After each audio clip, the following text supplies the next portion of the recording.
Okay, this is static, and we are solving the problem 321 from the book from Ebeler.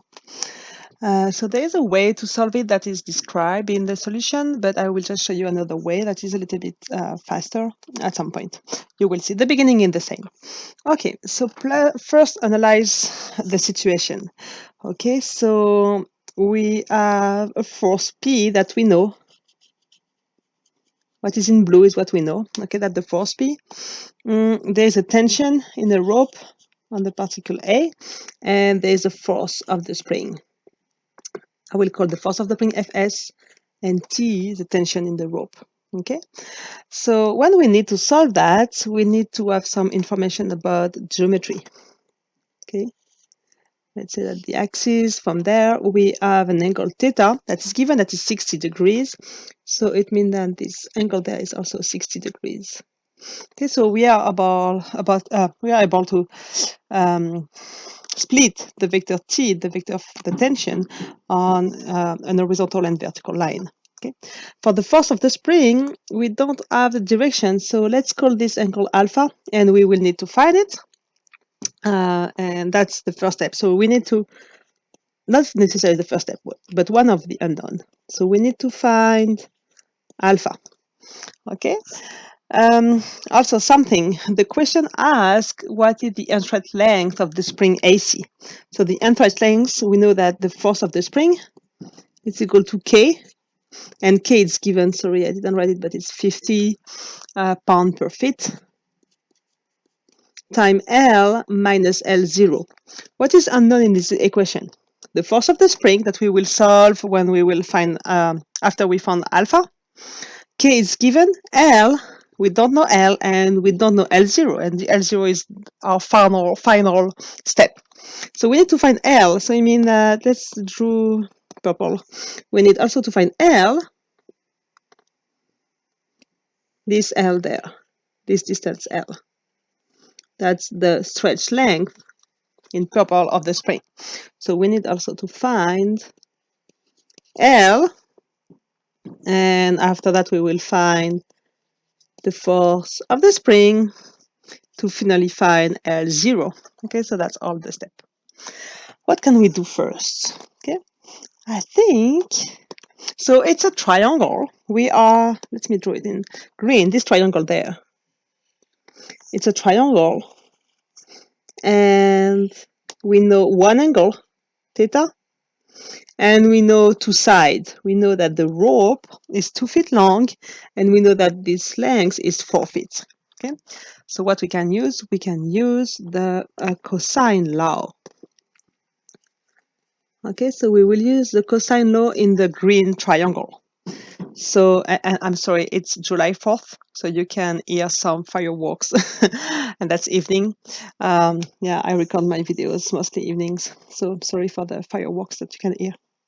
Okay, cosine law. Let's do the cosine law. What we need to find is L. So L square, it's equal to 4 square, this distance square, plus this one, 2 square, minus 2 times both side, time cosine of the opposite angle of L, that is 60 degrees. So L, it's equal to the square root of, we have 16 plus 4 minus 16 cosine 60, and cosine 60 is 1/2.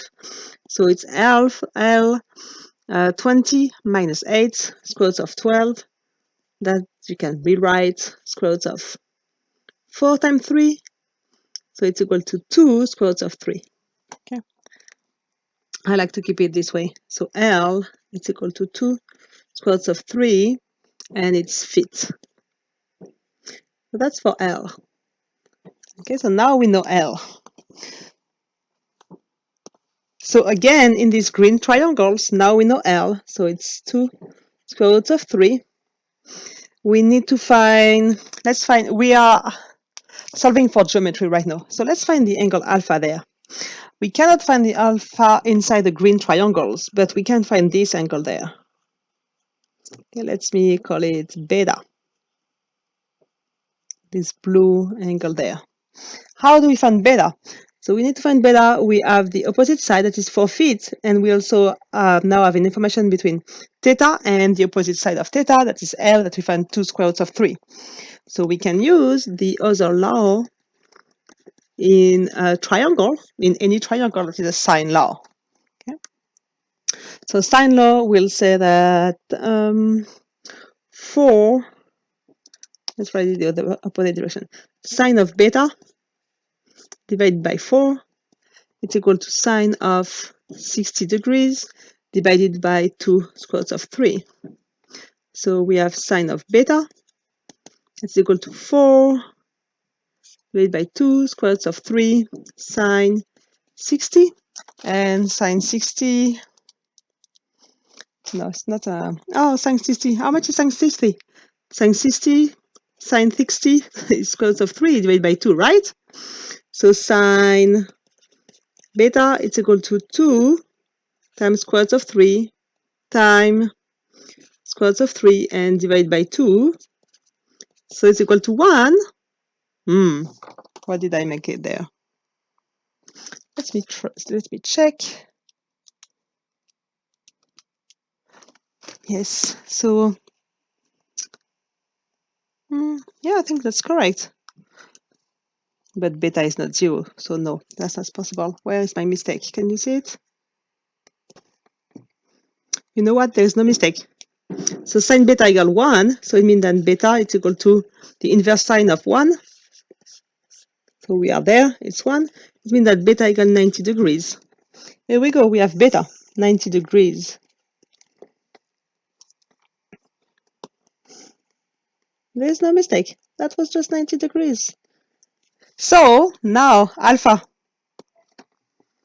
Okay. For alpha, we have 60 degrees, we have 90 degrees, so that's a right triangle. So alpha is 30 degrees, right? 60 plus 90 plus 30, 180 degrees. So here we go. We have the geometry. So we found L. We're good with that. We find L. We find alpha. Okay, let me write alpha. And so alpha is equal to 30 degrees. We find alpha and we found L. Okay, now let's go with the free body diagrams, and that's where I will do something different than in the solution of your book. So you have the point A, that the particle, we have the force P going down, and P is equal to 80 pounds. Okay, we have the force F, the force Fs, the force of the spring, and T, and we know angles. Let me do it a little bit better. T, and we can draw all the angles we have. We have 30 degrees, we have 60 degrees, but most important, we have a 90 degree there. So now, what do you think? What can we do? We need to solve for the force of the spring and the tension. Oh, for the force of the spring. Do we need to solve for the tensions? If we split on x and y, yes, we need to use cosine and sine on both, and we need to solve a system of 2 equations with 2 unknown. But if we don't use this x and y, but we use, sorry, I remove this one. We use this x. Oh, I'm too close. This and this y. And we can because there's a 90 degrees angle between both of them. Okay, so what does that mean? How much do we have with P? So we have 30 degrees there. So that's a 60 degree there. Okay, so if we use this x and we write sum of the forces on x, it's equal to 0.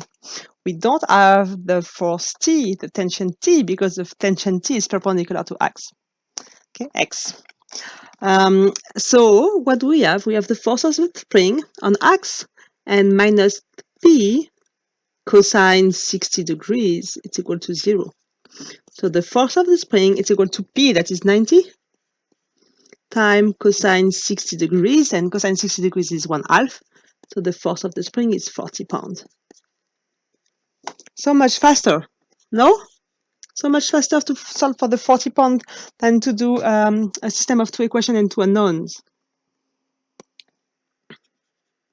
Okay, and one last step. The question asks the Unfrench length. So we have the force of the spring that is equal to K times L minus L naught. So the force of the spring is 40, K is 50, L is 2 squares of 3 minus L naught. Okay, so 40 divided by 50 is equal to 2 squares of 3 minus L0. So finally, L0 is equal to 2 squares of 3 minus 4 divided by 5. L0, L naught, 2 squares of 3 minus 4 divided by 5. 2.66 feet. L naught. Does that make sense? Always check that makes sense. Also check your units. 2.66. So just to compare with 2 square root of 3, 2 square root of 3 is 3.46 feet. Okay, so I mean that this distance there in purple is 3.46, and this distance there, the minimum that is possible is 2. So your which color? It's the orange. That means that your spring is somewhere there,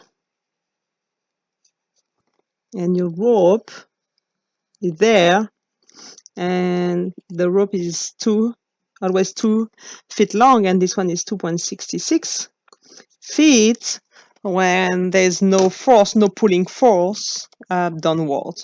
That makes sense? Yes, because it's between 2 and 3.46. That is the maximum. So that makes sense. So we are happy with our answer, and we are happy to solve it faster. And that's it. Thank you for listening. See you in the next video. Bye-bye.